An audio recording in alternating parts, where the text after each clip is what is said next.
a classic symbol of the West. Locked up. Horses just shoulder to shoulder, butt to butt, tail to tail. George Knapp asks why so many are dying from a mystery illness in government holding pens. On a Nevada range, a desperate young Mustang with a broken leg tried but failed to escape a government roundup and had to be put down. Deaths and serious injuries of wild horses have become a predictable consequence of the BLM's often brutal helicopter operations. The public rarely sees what happens next. Horses just shoulder to shoulder, butt to butt, tail to tail. I mean, literally no room to even move. Actually, he's just a nice boy. Jerry Reynoldson has spent decades working on behalf of the Mustangs and wasn't at all surprised when news erupted in late April that captive horses were dying of a mysterious illness at a BLM facility in Colorado. The number of dead horses kept rising. Well, it started out with 67, and all of a sudden we were up at 85, and then 100, and the last count I saw, and I'm sure there are more by now, that's been a week ago, was 149 horses.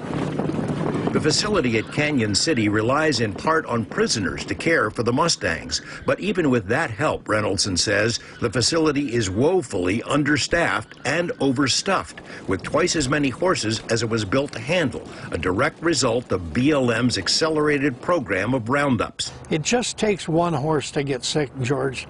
In a crowded condition like that, it'll just spread like wildfire, and that's what's happened. When I was there in August, I found a lot of thin horses, a lot of competing horses, a lot of emaciated horses. Professional photographer Carol Walker's iconic images of horses in the wild are known all over the world. She not only photographs them, but has adopted Mustangs from the Canyon City facility and is appalled by the conditions she's witnessed there and at other BLM pens. Like the rest of the public, she's barred from getting anywhere near the facility, but she's learned the mysterious disease that killed more than 140 horses, likely a version of equine influenza, was allowed to spread because the Mustangs were never vaccinated 10 months after their capture, a violation of BLM policy, one of multiple failures documented in BLM's own internal reports. And this is not a problem just at one or two facilities. You think it's across the board. This is happening in other facilities and has been happening for years. And the idea that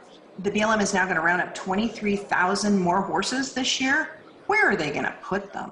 At the same time Mustangs were dying in Colorado, a huge BLM holding pen at Wheatland, Wyoming, was also off limits to the public because of an outbreak of a disease with an ominous name, strangles. 11 Mustangs are known to have died, but it's not over. BLM acknowledges that more than half of the 2,700 horses at Wheatland are now infected.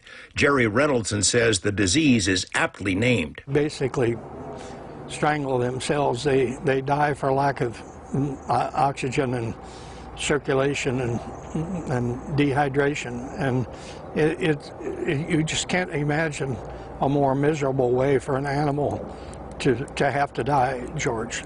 Despite the overcrowding and disease at multiple facilities, BLM plans to round up a record number of Mustangs in Nevada and across the West this year. For Carol Walker and others who come to know individual bands of Mustangs and their bloodlines, the sight of horses living and dying in BLM pens is soul-crushing. It's the most heartbreaking thing I can imagine.